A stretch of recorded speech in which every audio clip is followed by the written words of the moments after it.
take risks, go after the life you want. Don't listen to the naysayers. If you have a vision, just like go after it. Some say you have to choose between being the perfect professional woman or being the bad girl. But we're here to tell you can be both. I'm Rachna Patel. And I'm Ebony Lukovitz. And this is A Bad Girl's Guide to Business, a podcast for bad bitches who want to create lives they love and incredible businesses. Hi, baddies. Welcome to our very first episode. I'm Rachna. And I am Ebony. And we are two women who have built our businesses out of absolutely nothing. I run Zakari Consulting, which is a leading revenue and sales firm. And I run Eden Communications, which is one of the fastest growing PR agencies in New York City. And we are coming to you live from Manhattan, but we have lived all over the world. So, Rach, I want to share with our listeners how we met. I think that would be a really good place to start. So, Rachna and I met in Mexico a few years ago, and we actually connected at a New Year's Eve party. And what was so cool about this party was that it was an illegal jungle party in Tulum. And we became sisters pretty much instantly. We fell in love and we spent a couple of days hanging out, partying together. We did. And the day that we met, actually, you invited my now husband and I to sleep over at your house. And it was so cute because we just met and I remember we had a sleepover and you lent us pajamas. And we went out for dinner and we've just been really good friends ever since. And our partners have taken a little bit longer to fall in love, but with you and me, baby, it was absolutely instant. And so there's no one that I would rather be doing this with. And what's so special, I think, about our relationship is we also have really supported each other from day one with our businesses. And we're going to talk a lot about that in this podcast.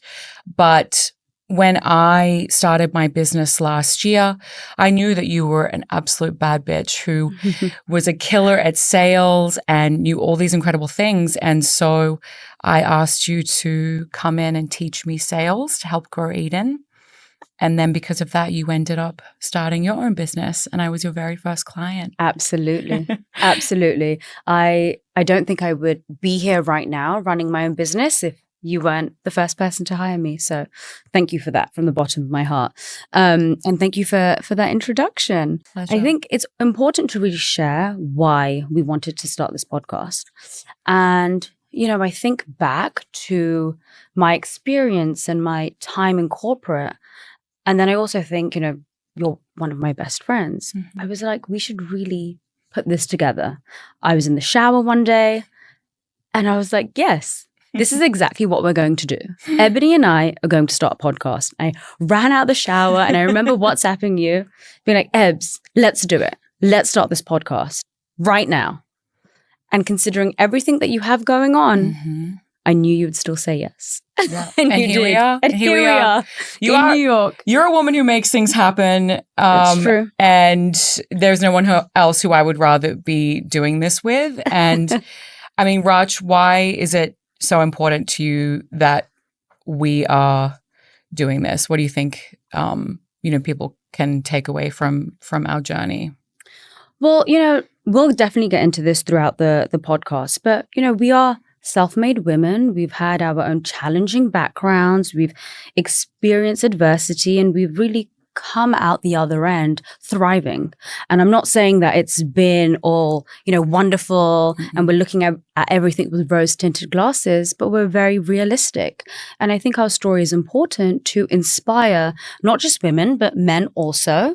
And I think the title kind of speaks for itself, A Bad Girl's Guide to Business.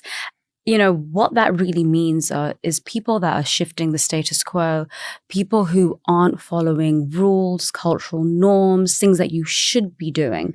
We're really shifting things. I'm so happy we're doing this. And, I think we've always done things our own way, and, our experience of building our businesses and the journeys that we're on really show that. Mhm. And I think, we want to share everything that we're learning on our journeys of building, $1 million businesses basically out of thin air. Mhm. And so we're going to share, the highs, the lows, the good, the bad, the ugly.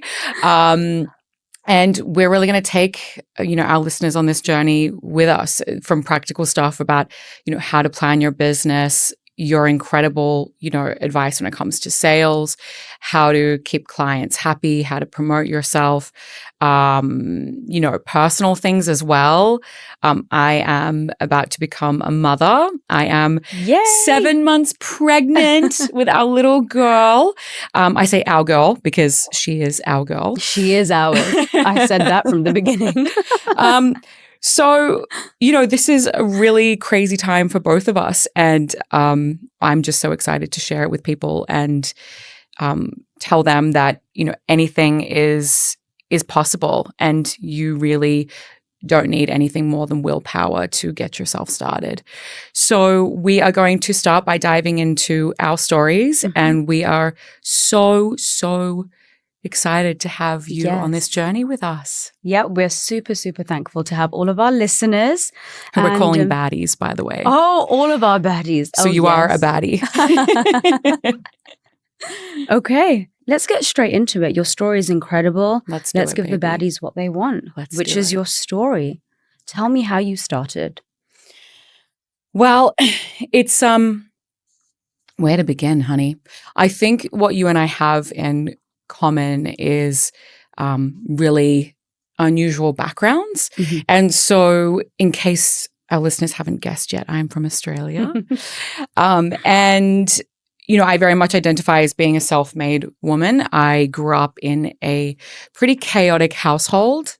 Money was always an issue. There was just a lot of chaos. And I moved out of home at the age of 16. So there was a lot of, it's funny, I'm like a bit nervous to share this, but I think it's really worthwhile. So I moved out of home at 16 and I went into foster care. And there was a lot of physical and verbal abuse and violence in my house. So, growing up with, receiving like a lot of abuse from my mother, which was, a very difficult experience because your mother is supposed to be, your protector. Mm-hmm. So that forced me to grow up really quickly. And as the eldest of 4 children, I took on kind of this like protector role. Mm-hmm. And so I took on a lot more than what most children would. And it's really funny because looking back at this very different experience now, I can see that really like shaped and formed me as a person. And we're going to talk a lot about this, throughout the show. I think when you go through really hard things at the time, you're like, why the fuck is this happening to me? This sucks. Mm-hmm. But I'm actually so grateful for this experience because I know without a doubt that I would not be like as, strong or resilient as I am now without this experience. So at 16 years old, Human Services was involved. And one night the police came to our house after I got into an altercation with my mother. And, I know that you feel the same way, but I have extended a lot of grace and forgiveness to my parents. My parents have both had really hard lives. And as I'm about to become a mother myself, I think, okay, I know that it wouldn't have been easy for them. But I decided at 16 that I was going to put myself in foster care. I had the ability to make that decision.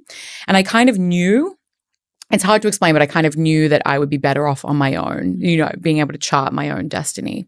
And so I left home at 16 and I have been pretty much reliant on myself ever since then.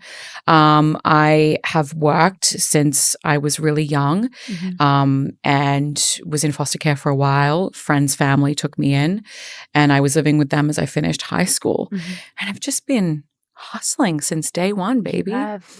And then I put myself through college or university for our UK Aussie listeners, our global listeners, and really just, grinded and worked really hard from that time. And so, you know, I am grateful for that experience really early on because I think it's also made it easier for me to, you know, run a business and really be able to like rely on myself to, like, if everything goes to shit, I know that I can make things work. Absolutely. So yeah.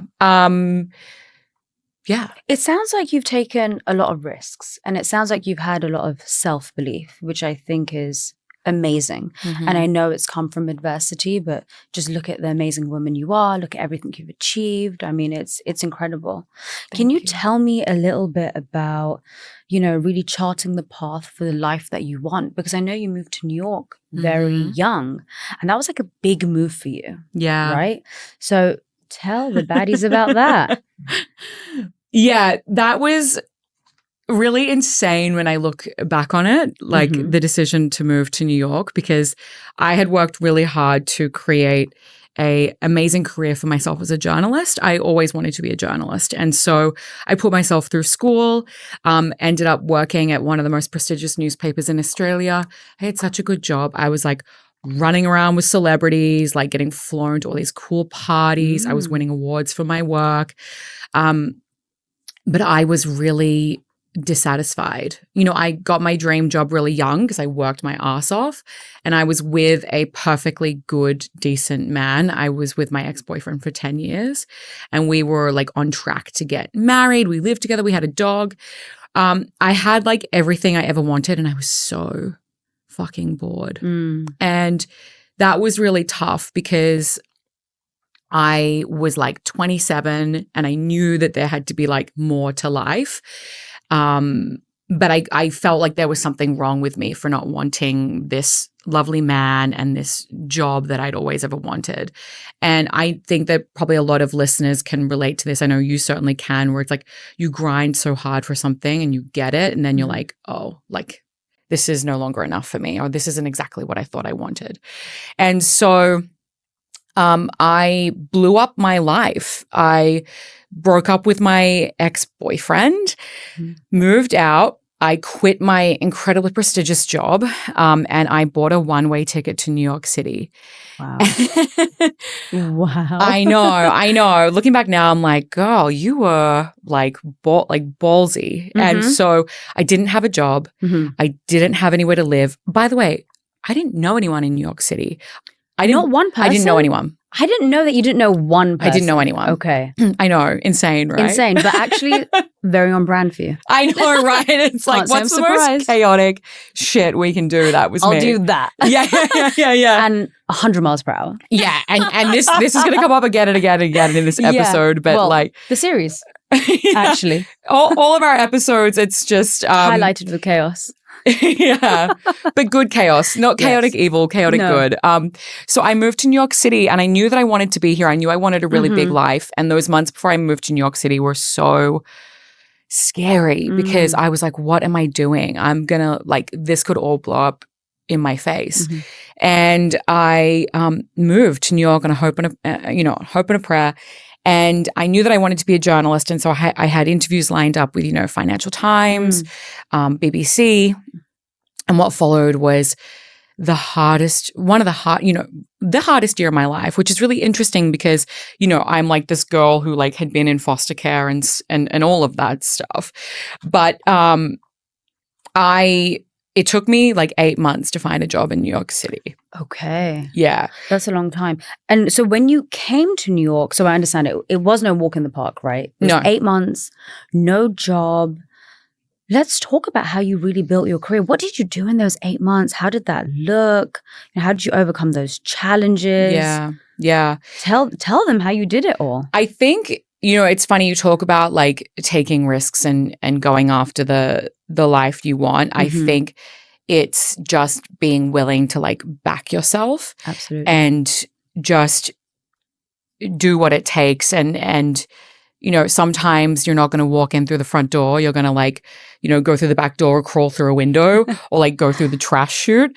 I came into New York very much through the trash chute. I remember I after a couple of months of applying for jobs, I was still looking for work and I'd run out of money and I had no money and I was getting into credit card debt and I was like, oh my God.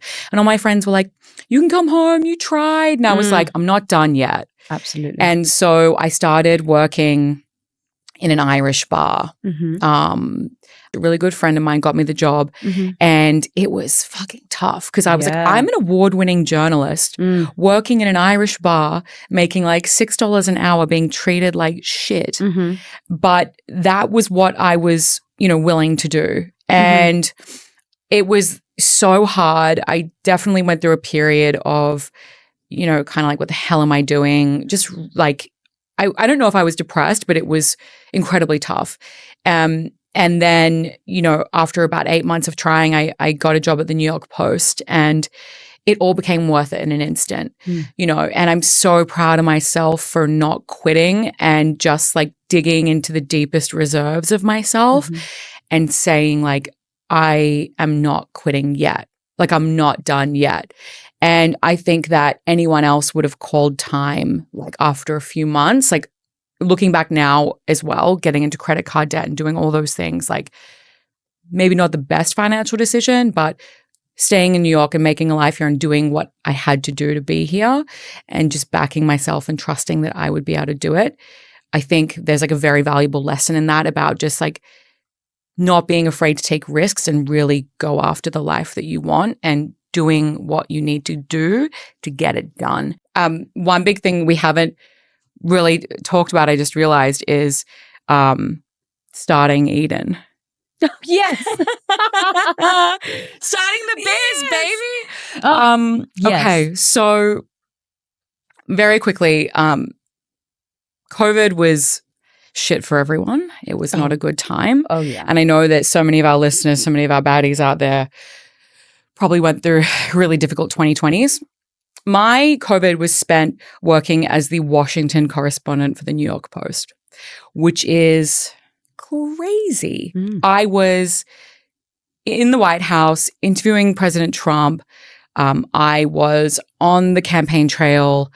I was on the Hill, speaking to all these lawmakers about the pandemic, and it was really tough. I was like at the pinnacle of my career, working 16-hour days, miserable. And I think it goes back to what we were saying earlier about, getting the life that you think you want and arriving and being like, uh-oh, and not being afraid to pivot, right? And so I had reached the absolute pinnacle, girl from Melbourne, Australia, in the Oval Office interviewing Donald Trump and like not really enjoying myself at all.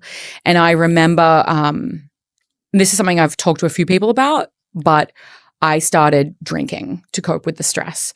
And I realized that it was becoming, an issue when, I was home alone all day in my apartment, had Fox News running, 20 hours a day, and I would have a glass of wine after work to relax. And then I would have 2 glasses of wine and 3 glasses of wine. And then I would start drinking at 5 p.m. and 4 p.m. And then I'd just have a little drink at 3 p.m. And I was like, oh my God, like this is really dangerous. Right. And so I ended up quitting the New York Post at like 5 p.m. on a Friday afternoon after the election. I was like, I'm good, I'm done. And I went into comms and PR and I created an incredible career for myself. And then a couple of years after that, in January of last year, we were in Bali. We were in Bali for your partner Michael's 40th birthday. That was a great trip. Oh, one for the books. And I got a call from my boss when we were in Bali, and he told me that he was laying everyone off, and I was one of the people that he was laying off. And I was like, it was a job that I didn't really like. And I was like, okay, this is over. I'm going to start my own business. And it was something that I'd always wanted to do, but I finally did it in that moment. And I think having the slate wiped clean allowed me to finally go all in on my own business. And, we'll talk all about this in future episodes. But yes. I remember just feeling like so excited and elated and freed. And I remember we went out that night, went to an amazing, amazing party. It was a full moon. I remember exactly which one as well. I remember the day. It was Clearly. unreal. Phenomenal. And that was just such like an incredible, incredible moment. And then, you know, I came crashing down to reality a couple of weeks later and the real work freaking began, and we'll get into that. But I think as well, again, like so many people say to me, you know, how do you start your own business? And it's literally like you just decide and you go for it. And so getting laid off and in that moment being like, fuck it. Now is the time where I start my business. This is the time. This is the time. And now, a year and a half later, here we are building an amazing team. We're recording this in Eden's offices in New York City. And it's beautiful. Thank you. It's stunning. I think a lot of people are looking for someone to give them an opportunity. And you know what? You have to like make your own opportunities. You do. Yeah. You know, the baddies have just heard. Create opportunities yourself. Don't wait for them. Yeah. You have done that time and time again. And I think it's fantastic. It's fantastic. So I think that you should really share your top 3 takeaways. Top 3 takeaways. I think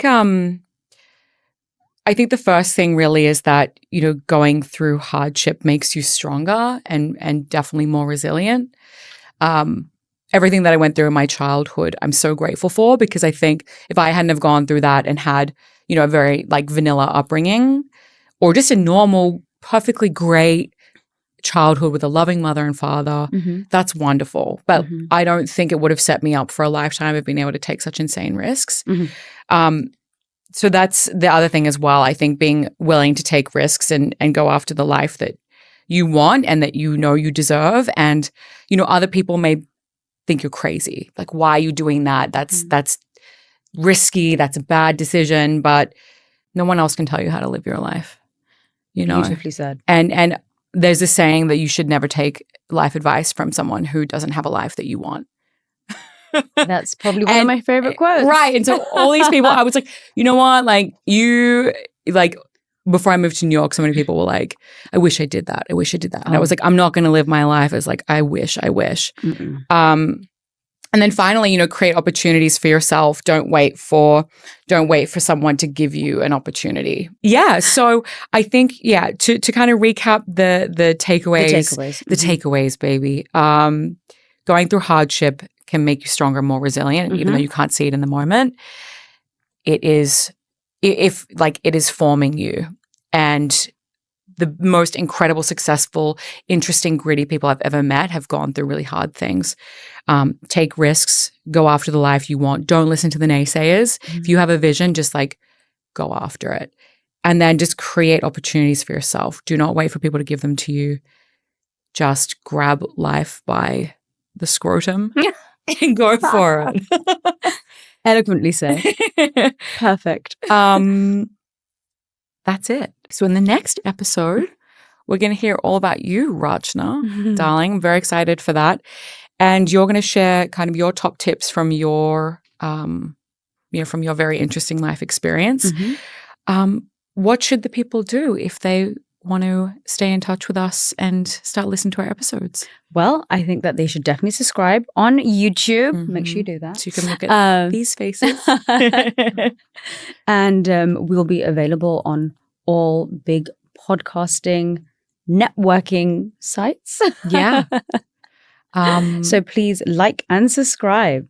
Perfect. So you can listen to our weekly episodes. Thank you so much for listening to our first episode. Thank you for listening. And we're so happy to have you here with us.